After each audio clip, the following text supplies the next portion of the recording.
ओम गण श्री महागणेशाय नमः। राधे राधे दोस्तों, कैसे हैं आप सब। दोस्तों, साल की सबसे बड़ी पूर्णिमा शरद पूर्णिमा जो कि इस बार 28 अक्टूबर दिन शनिवार को है, इस दिन चंद्र ग्रहण लगने जा रहा है।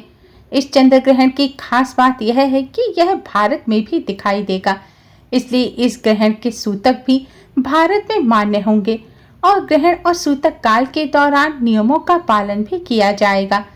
दोस्तों, शास्त्रों में कुछ ऐसे कार्य बताए गए हैं जिन्हें चंद्र ग्रहण के दौरान भूलकर भी नहीं करना चाहिए। अगर आप इन्हें करते हैं तो इससे मां लक्ष्मी नाराज हो जाती हैं, घर में गरीबी आती है, साथ ही दोष भी लगते हैं।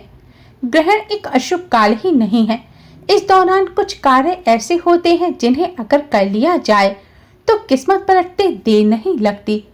शास्त्रों में कुछ ऐसे कार्य बताए गए हैं जिन्हें अगर ग्रहण काल के दौरान कर लिया जाए तो जन्मों पुरानी गरीबी भी दूर हो जाती है, जीवन भर कभी भी धन की कमी नहीं रहती। माँ लक्ष्मी दोनों हाथ से धन बरसाती हैं, साथ ही आपके जीवन में जो भी कष्ट हो, रोग हो, दोष हो, वह सभी दूर हो जाते हैं। ग्रह बाधा, ग्रह दोष से भी आपको मुक्ति मिल जाएगी।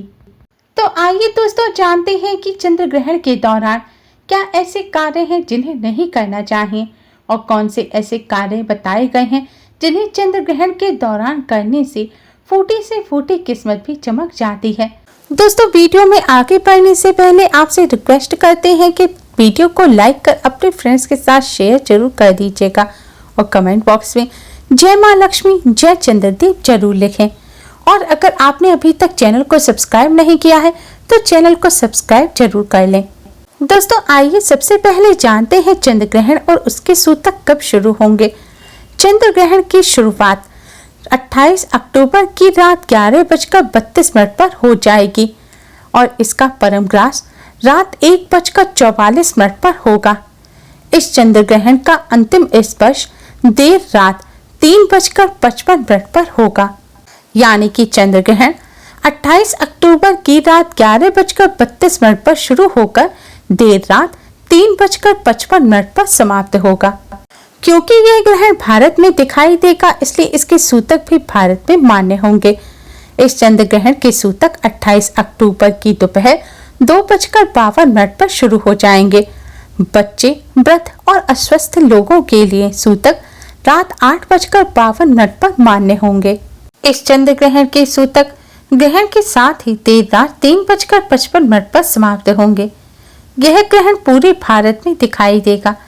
इसके साथ ही अफ्रीका, एशिया, यूरोप, ऑस्ट्रेलिया, उत्तर अमेरिका, दक्षिण अमेरिका जैसे देशों में भी यह चंद्र ग्रहण दिखाई देगा। शास्त्रों में सूतक काल को अशुभ काल माना गया है, इसलिए सूतक लगने पे पूजा पाठ, धार्मिक अनुष्ठान और शुभ काम नहीं किए जाते। मंदिर के पट भी बंद कर दिए जाते हैं। ग्रहण में ना तो खाना पकाया जाता है और ना ही खाया जाता है। ग्रहण के दौरान मंत्रों का जाप और ग्रहण के बाद गंगा जल से स्नान और दान किया जाता है। ग्रहण समाप्ति के बाद पूरे घर में गंगा जल का छिड़काव करना चाहिए।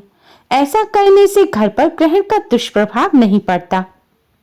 ग्रहण और सूतक अशुभ समय माना जाता है। इस समय मूर्ति पूजन नहीं किया जाता, इसलिए ग्रहण के सूतक लगने से पहले यानी कि 28 अक्टूबर की दोपहर 2:52 से पहले अपने घर के मंदिर के पट बंद कर दें।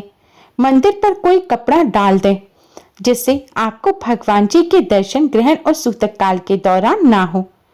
ग्रहण और सूतक काल के दौरान ना तो आप भगवान जी को भोग लगाएं और ना ही दीपक जलाएं।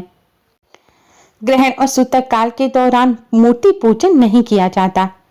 कहते हैं इस समय मूर्ति पूजन करने से दोष लगता है और कष्टों का सामना करना पड़ता है। ग्रहण और सूतक काल के दौरान मंत्रों का जाप करना चाहिए। मान्यता के अनुसार ग्रहण और सूतक काल के दौरान जो पूजन किया जाता है उसका 1 लाख गुना अधिक पुण्य फल प्राप्त होता है। जैसे आप एक बार ओम नमो भगवते वासुदेवाय मंत्र का जाप करेंगे तो चंद्र ग्रहण और चंद्र ग्रहण के सूतक के दौरान इस मंत्र का एक बार जाप करने का मतलब है आपने 1 लाख बार इस मंत्र का जाप कर लिया। इसलिए इस समय अधिक से अधिक पूजन किया जाता है। शास्त्रों के अनुसार सूर्य ग्रहण के और सूर्य ग्रहण के सूतक के दौरान पूजन करने से 10 लाख गुना पुण्य फल प्राप्त होता है। इसलिए ग्रहण और सूतक काल के दौरान अधिक से अधिक मंत्रों का जाप करें। अगर आपके कोई शत्रु हैं जो आपको परेशान कर रहे हैं तो इस समय आप बजरंग बाण का पाठ करें।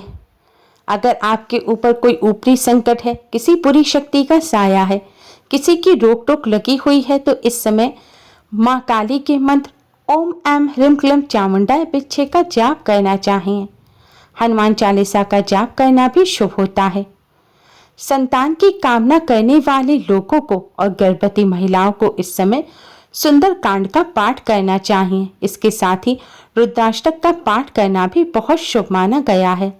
निसंतान दंपतियों को इस समय रुद्राष्टक का पाठ अवश्य ही करना चाहिए। ऐसा करने से संतान सुख की प्राप्ति होती है। इस समय अपने इष्ट के मंत्रों का जाप करना चाहिए। अगर आप किसी मंत्र को सिद्ध करना चाहते हैं तो उसका जाप इस समय अवश्य ही करना चाहिए। चंद्र ग्रहण और सूतक काल के दौरान आपको चंद्रदेव से संबंधित मंत्र का जाप अवश्य ही करना चाहिए। कहते हैं चंद्र ग्रहण के समय राहु चंद्रदेव को अपना ग्रास बनाता है, जिससे चंद्रदेव पर संकट होता है। ऐसे में चंद्रदेव के मंत्रों का जाप करना बहुत ही शुभ माना जाता है। ऐसा करने से माता की सेहत में भी सुधार होता है और चंद्रदेव से संबंधित दोष भी दूर होते हैं। अगर आप किसी ग्रह पीड़ा से पीड़ित हैं, किसी भी ग्रह के आपके ऊपर कोई दुष्प्रभाव है तो उस ग्रह से संबंधित मंत्र का आप जाप कर सकते हैं। साथ ही ग्रहों के राजा सूर्यदेव के मंत्र का जाप करना भी शुभ माना गया है। ऐसा करने से ग्रह संबंधी दोष दूर होते हैं। ग्रह पीड़ा को दूर करने के लिए भगवान शिव जी के महामृत्युंजय मंत्र का जाप करना भी शुभ होता है। उससे ग्रह पीड़ा भी दूर होती है, साथ ही काल सर्प दोष से भी छुटकारा मिलता है।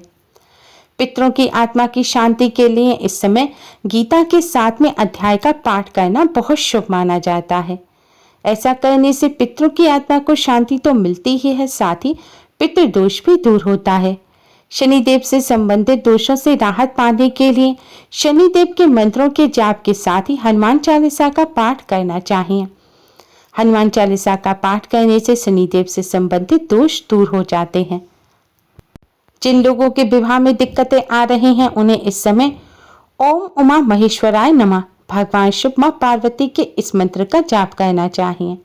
इससे दाम्पत्य जीवन सुखमय बनता है और जल्द विवाह के योग बनते हैं। साथ ही विवाह में विलंब को दूर करने के लिए गुरु ग्रह बृहस्पति के मंत्रों का जाप करना चाहिए। धन संबंधी समस्या को दूर करने के लिए ओम महालक्ष्मी नमः मंत्र का जाप करना बहुत शुभ होता है। साथ ही माता रानी की कृपा प्राप्त करने के लिए, जीवन में चले आ रहे कष्टों को दूर करने के लिए दुर्गा चालीसा का पाठ करना या ओम ऐं ह्रीं क्लीं चामुंडाय विद्महे मंत्र का जाप करना बहुत शुभ होता है। आप नवदुर्गा माँ के मंत्रों का भी जाप कर सकते हैं। ग्रहण और सूतक काल के दौरान अधिक से अधिक पूजन करें और अपने इष्ट के मंत्रों का जाप अवश्य करें। ग्रहण और सूतक काल के दौरान ना तो भोजन बनाएं और ना ही भोजन करें, इसलिए सूतक लगने से पहले ही खाना खा लें, जिससे सूतक और ग्रहण काल के दौरान आपको भोजन ना करना पड़े। धार्मिक मान्यताओं के अनुसार ग्रहण और सूतक काल के दौरान जो पका हुआ भोजन होता है उसमें सूक्ष्म जीवाणु पनप जाते हैं और जब उस भोजन का सेवन किया जाता है तो इससे शरीर को नुकसान होता है, बीमारियां हो सकती हैं। इसलिए ग्रहण के सूतक लगने से पहले ही भोजन की चीजों में, पीने के पानी में, बने हुए खाने में मला हुआ आटा रखा है, आपके यहाँ मलाई रखी है, दूध रखा है या कोई भी खाने पीने की चीज रखी है, मिष्ठान रखा है, जो पका हुआ भोजन है, आपको उसमें तुलसी का पत्ता जरूर डाल देना है। साथ ही आप गंगा जल भी डाल सकते हैं। अगर तुलसी पत्र ना हो तो कुशा की घास भी डाल सकते हैं। धार्मिक मान्यताओं के अनुसार तुलसी पत्र या कुशा घास डालने से भोज्य पदार्थ दूषित नहीं होते और ग्रहण और सूतक काल के बाद आप उसको खा सकते हैं। हो सके तो ग्रहण और सूतक काल के दौरान मुंह में एक तुलसी का पत्ता जरूर रखें। ऐसा करने से ग्रहण का दुष्प्रभाव शरीर पर नहीं पड़ता।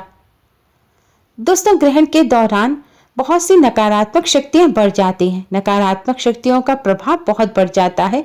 इसलिए इस समय ना तो सोना चाहिए, ना ही मलमूत्र त्याग करना चाहिए। इस समय पूर्ण ब्रह्मचर्य का पालन करें, क्रोध ना करें, कोई भी तामसिक कार्य ना करें। कहते हैं इस समय तामसिक विचार अगर मन में आते हैं या आप सोते हैं, लड़ाई झगड़ा करते हैं, तो नकारात्मक शक्तियों का प्रभाव अधिक पड़ता है। इससे जीवन में कष्ट आता है। चंद्र ग्रहण के दौरान गर्भवती महिलाओं को ग्रहण नहीं देखना चाहिए, ना ही घर से बाहर जाना चाहिए। चंद्र ग्रहण के दौरान तुलसी समेत अन्य पेड़ पौधों को भी नहीं छूना चाहिए, ना ही पत्ते तोड़ने चाहिए। ग्रहण और सूतक काल के दौरान घर की साफ सफाई ना करें, कपड़े ना धोएं, सिलाई बुनाई का काम ना करें, सब्जी ना काटें। इस दौरान किसी भी प्रकार का काम नहीं करना चाहिए। विशेष तौर पर गर्भवती महिलाओं को इन सभी बातों का ध्यान रखना चाहिए। गर्भवती महिलाओं को ग्रहण और सूतक काल के दौरान मुंह में तुलसी का पत्ता जरूर रखना चाहिए। ग्रहण समाप्त होने के बाद स्नान कर पूरे घर में गंगा जल का छिड़काव करना चाहिए। मंदिर की सफाई कर तब भगवान जी के सामने दीपक जलाकर उसके बाद ही अन्न जल ग्रहण करना चाहिए। ऐसा करने से ग्रहण के दुष्प्रभाव से बचा जा सकता है। यह चंद्र ग्रहण भारत के पूर्वी भागों में दिखाई देगा। शहरों की बात करें तो पटना, रांची, कोलकाता, सिलीगुड़ी, गुवाहाटी, दिल्ली, नोएडा, कानपुर इत्यादि सभी जगहों पर यह देखा जा सकेगा। उम्मीद है आपको हमारी वीडियो पसंद आई होगी। प्लीज लाइक कर अपने फ्रेंड्स के साथ शेयर जरूर करें और यूजफुल वीडियोस के लिए चैनल को सब्सक्राइब कर बेल आइकन को भी जरूर दबाएं। Thanks for watching. Radhe Radhe.